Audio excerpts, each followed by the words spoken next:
पिछले वीडियो के अनुसार हम लोग बात करेंगे इस वीडियो में आसनों की। हम लोग प्रैक्टिस स्टार्ट करेंगे नी बैंडिंग की। पैर को खोल लेते हैं, श्वास लेते हुए राइट पैर को ऊपर करेंगे, श्वास छोड़ते हुए पैर को फोल्ड करेंगे और फिर श्वास लेते हुए पैर को खोलेंगे एंड श्वास छोड़ते हुए पैर को फोल्ड करेंगे। ये प्रैक्टिस 7 बार राइट से करनी है। सेम प्रैक्टिस लेफ्ट पैर से करनी है। तो अवेयरनेस हम लोग नी पे रखेंगे, ब्रीथ जितना प्रोलॉन्ग हो सके उतना प्रोलॉन्ग लेंगे। और इसके बेनिफिट्स ये हैं कि एक्चुअली हमारी नी हमारे पूरे बॉडी वेट को कैरी करती है। So it is the most vulnerable to injuries and osteoarthritis. तो ये अच्छी प्रैक्टिस है नी के लिए। पिछली प्रैक्टिस नी बेंडिंग थी जिसमें हम लोगों ने नी को फोल्ड किया था। इसमें हम लोग नी को रोटेट करना है। तो सेम प्रैक्टिस उसी तरह स्टार्ट होगी। राइट पैर को उठाना है श्वास लेते हुए, पैर को फोल्ड करना है और नी के थाई के बीच में पैर को पकड़ना है और इसमें श्वास का ध्यान रखना है। श्वास लेते हुए आधा सर्कल होगा, श्वास छोड़ते हुए पैर नीचे आएगा। तो श्वास लेते हुए पैर ऊपर, छोड़ते हुए नीचे। 7 बार के बाद 7 बार एंटी क्लॉकवाइज करेंगे और सेम प्रैक्टिस लेफ्ट पैर से करेंगे।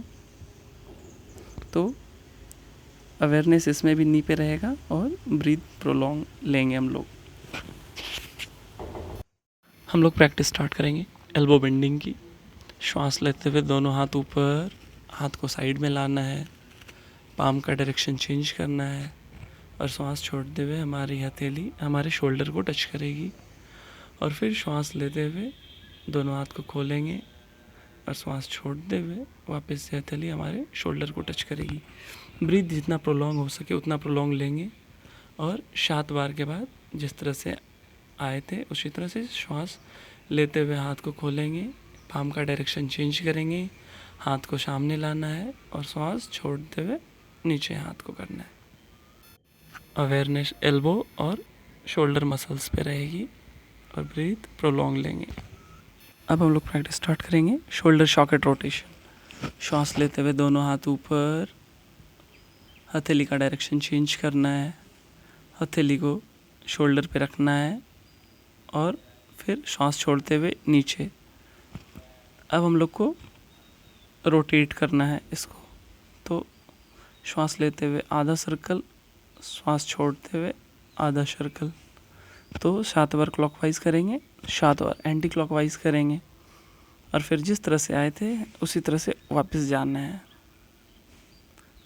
तो इसके बेनिफिट्स हैं कि मतलब अगर आप लॉन्ग ड्राइव किए हो तो सर्विकल रीजन के लिए बहुत अच्छी प्रैक्टिस है और शोल्डर के लिए भी है। और अवेयरनेस हम लोगों को stretching sensation around the shoulder joints और ब्रेथ पे रखना है। अब हम लोग प्रैक्टिस स्टार्ट करेंगे शशांक आसन। वज्रासन में बैठ जाना है और श्वास लेते हुए दोनों हाथ ऊपर और श्वास छोड़ते हुए हथेली ब्लैंकेट को टच करेगी, हमारे फोरहेड ब्लैंकेट को टच करेगा और वहाँ पे थोड़ी देर रुकना है, जितना देर रुक सकते हैं आप श्वास रोक के। और फिर श्वास लेते हुए ऊपर और छोड़ते हुए हाथ घुटनों पर। तो यह प्रैक्टिस हमें 7 बार करनी है। इसमें अवेयरनेस हमें आईब्रो सेंटर पे रखना है जब हमारी फोरहेड ब्लैंकेट को टच करे। और यह प्रैक्टिस जिनको बहुत ज़्यादा बीपी है उनको नहीं करनी है और स्लिप डिस्क वाले को भी नहीं करनी चाहिए।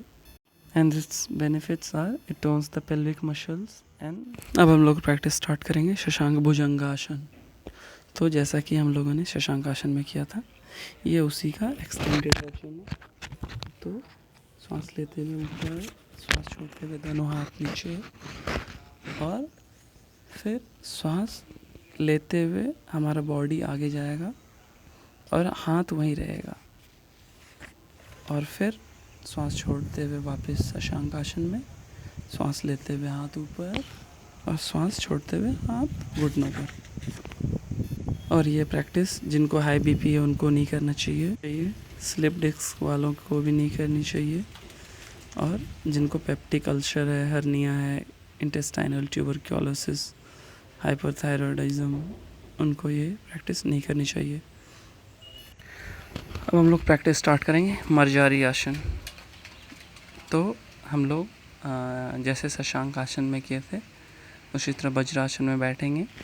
श्वास लेते हुए दोनों हाथ ऊपर, श्वास छोड़ते हुए हाथ ब्लैंकेट पे, और फिर मर्जारी आसन। मर्जारी मतलब होती है बिल्ली, तो इसको कैट पोज भी बोलते हैं। तो हम लोग क्या करना है कि बुटॉक को ऊपर उठाना है और हैंड्स को परपेंडिकुलर करना है ब्लैंकेट के, और श्वास लेते हुए हेड और स्पाइन अंदर जाएगा, हेड ऊपर जाएगा, और श्वास छोड़ते हुए सर नीचे जाएगा और स्पाइन माउंटेन पोज जाएगा। तो श्वास लेते हुए सर ऊपर, श्वास छोड़ते हुए नीचे, और 7 बार के बाद वापस शशांक आसन में, और फिर श्वास लेते हुए हाथ ऊपर, श्वास छोड़ते हुए हाथ घुटनों पर। और यह प्रैक्टिस जितना स्लो हो सके उतना स्लो करेंगे। इसके बेनिफिट्स हैं कि नेक और स्पाइन के लिए बहुत अच्छी प्रैक्टिस है, एब्डोमेन के लिए बहुत अच्छी प्रैक्टिस है। अब हम लोग प्रैक्टिस स्टार्ट करेंगे ताड़ आसन। ब्लैंकेट पे खड़े होना है, पैर को करीब 10 सेंटीमीटर खोल लेना है, और हाथ को बांध के सर पे रखना है, और श्वास लेते हुए बिल्कुल अपने आप को ऊपर खींचना है, और श्वास लेते हुए पंजे पे खड़ा होना है और हाथ ऊपर जाएगा, और श्वास छोड़ते हुए जब हमारी हथेली हमारे सर को टच करेगी तो हमारी एड़ी हमारे ब्लैंकेट को। तो यह प्रैक्टिस 10 बार करनी है, और इसमें अवेयरनेस हमें stretching muscles of the back पे रखना है। इसके बेनिफिट्स हैं कि अगर किसी बच्चे को कराया जाए जिनकी हाइट नहीं बढ़ रही तो उनकी हाइट भी बढ़ती है इससे, and it's also develops physical and mental balance.